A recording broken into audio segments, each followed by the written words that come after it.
Naciones Unidas confirmó el primer caso de coronavirus en un campo de refugiados palestino en Líbano. Se trata de una mujer que huyó de la vecina Siria y que fue trasladada a un hospital de Beirut. El gobierno libanés está en alerta ante la propagación por las altas densidades de población en los campamentos.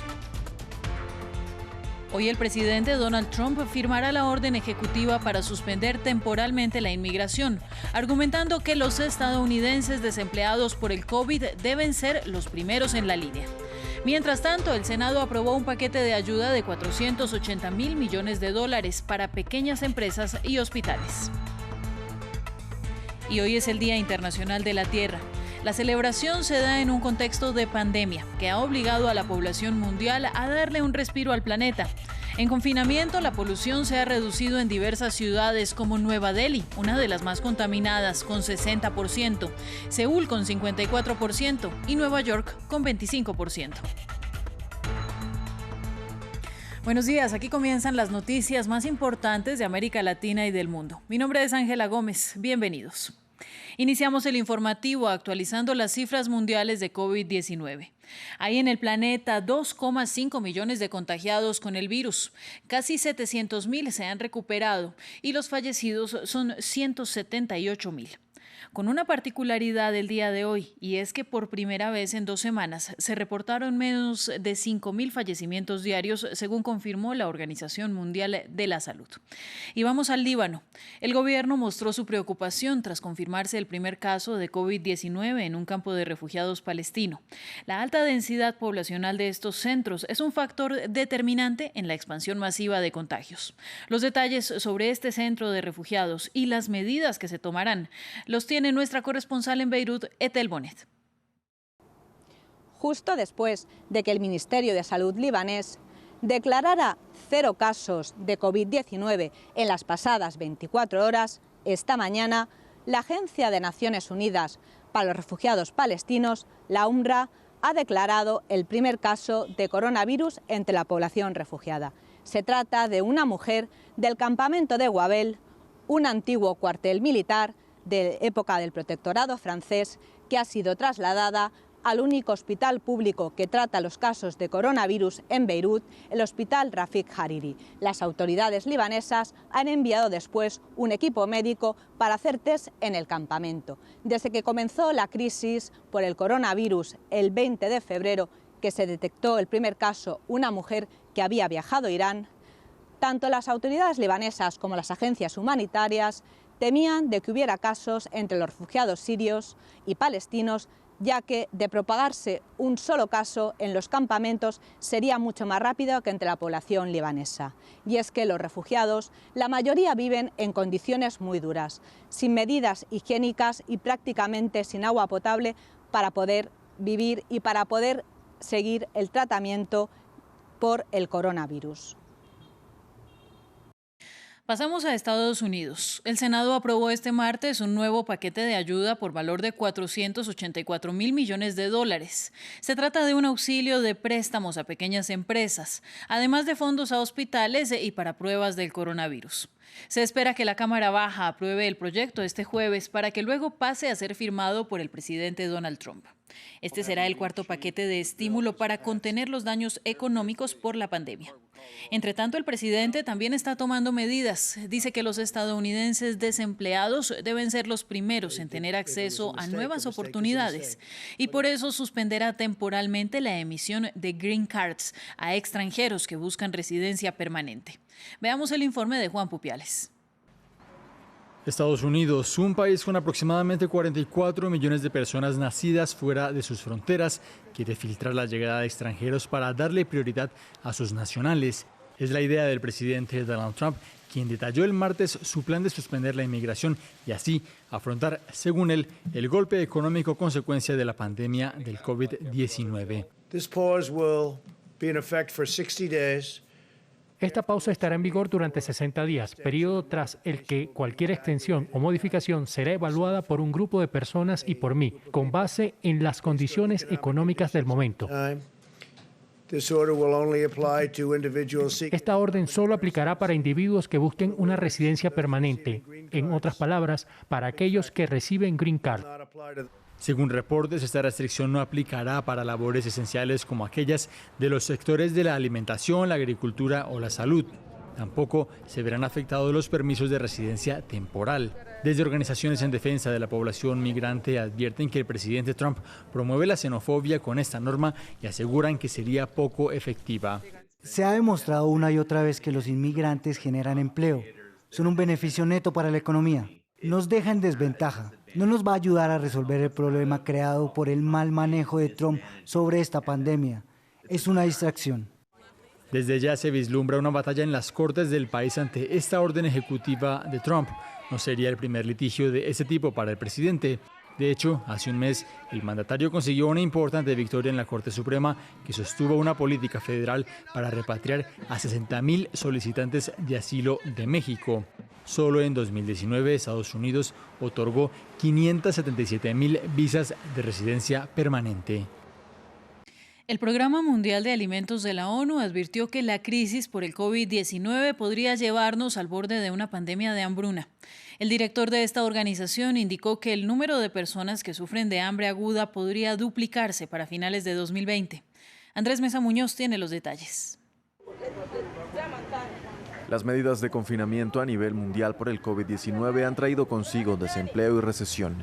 Y la crisis amenaza con agudizarse, trayendo consigo una pandemia de hambruna, según advirtió el Programa Mundial de Alimentos de la ONU. En el peor de los casos, podríamos estar analizando la hambruna en unas 3 docenas de países, y de hecho, en 10 de estos países ya tenemos más de 1 millón de personas por país que están al borde de la necesidad. De acuerdo con David Beasley, director de esta organización, quien se encuentra recuperándose de COVID-19, unos 821 millones de personas alrededor del mundo se acuestan sin comer todas las noches y otras 135 millones sufren de niveles de hambre. Según sus predicciones, otras 130 millones podrían estar al borde de la hambruna para finales de 2020. En mis conversaciones con líderes mundiales en los últimos meses, antes de que el virus se convirtiera en un problema, estaba diciendo que 2020 enfrentaría la peor crisis humanitaria desde la Segunda Guerra Mundial por varias razones. En 2019, 10 países sufrían de inseguridad alimentaria aguda: Yemen, República Democrática del Congo, Afganistán, Venezuela, Etiopía, Sudán, Sudán del Sur, Siria, Nigeria y Haití.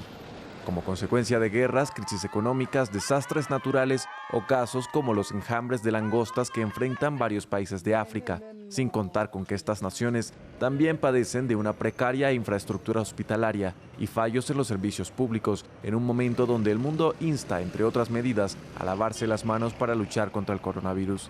Beasley pide a los países actuar con urgencia y no establecer prohibiciones a exportaciones o suministro de alimentos. En otras noticias, en France 24, Irán lanzó su primer satélite militar, denominado Nur-1. Fue colocado a una altitud de 425 kilómetros y está destinado a mejorar la capacidad defensiva de la República Islámica, ante una mirada desaprobadora de Estados Unidos que se opone al programa espacial iraní.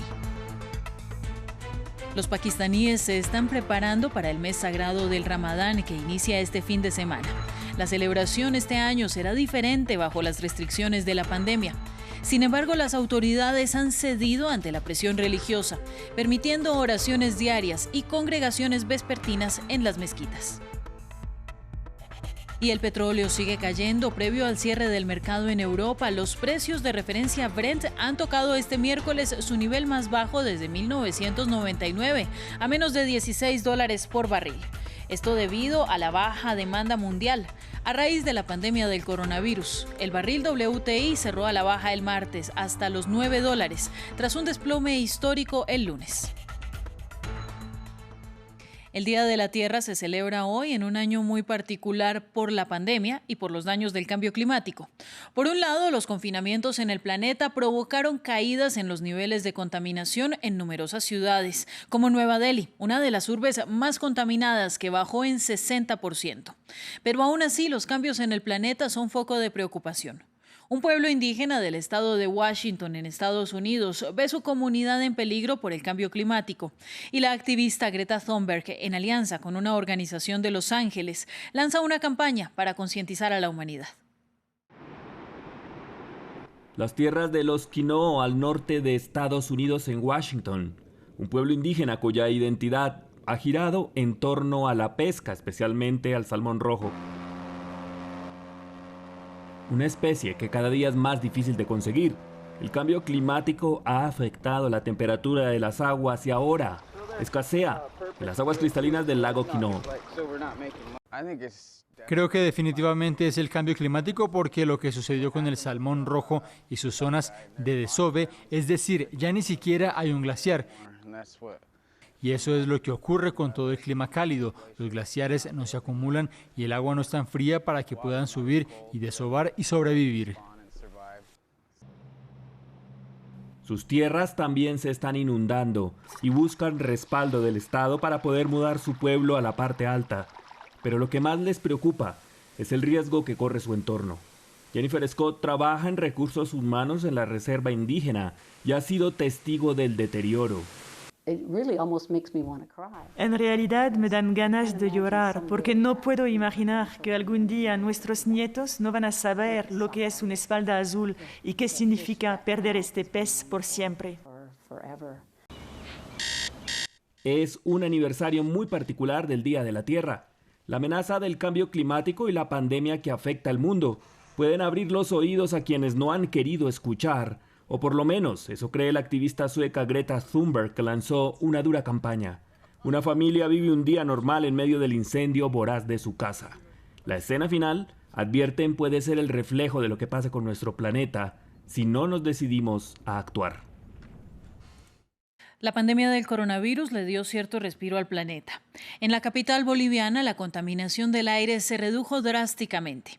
Sin embargo, hay preocupación en la víspera de la llegada del invierno, cuando aumentan los incendios forestales. Expertos advierten sobre la posible proliferación de las enfermedades respiratorias que podrían empeorar la crisis del COVID-19.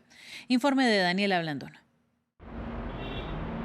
Una capa de smog suele cubrir el cielo de La Paz, pero en tiempos de cuarentena se ha despejado.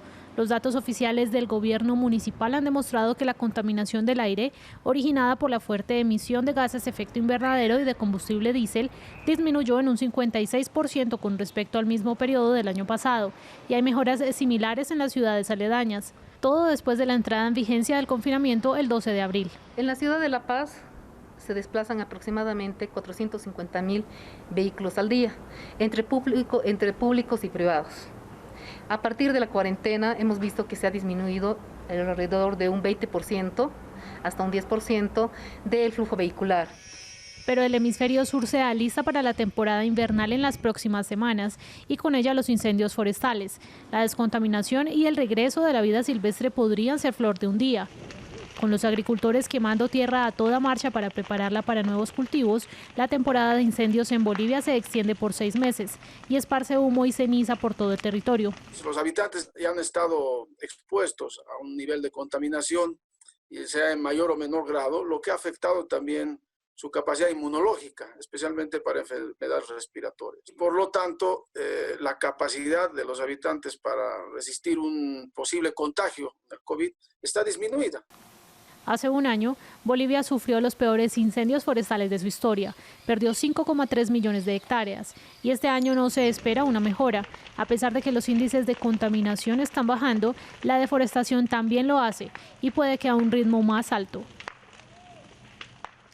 Las restricciones de circulación del gobierno francés impuestas para tratar de contener el brote de coronavirus en el mundo se encuentran en su 6ª semana. Con la gente en casa, las aves se mueven en libertad. Con la mayoría de las personas confinadas, casi todas las tiendas cerradas y las vías generalmente obstruidas por el tráfico, se ha creado un ambiente más acogedor para los pájaros, que ya no sufren la contaminación acústica de París. El fenómeno también se ha observado en el Monte Saint-Michel, un islote de marea frente a la costa noreste de Francia, normalmente lleno de turistas. Con el cierre, se ha quedado en silencio.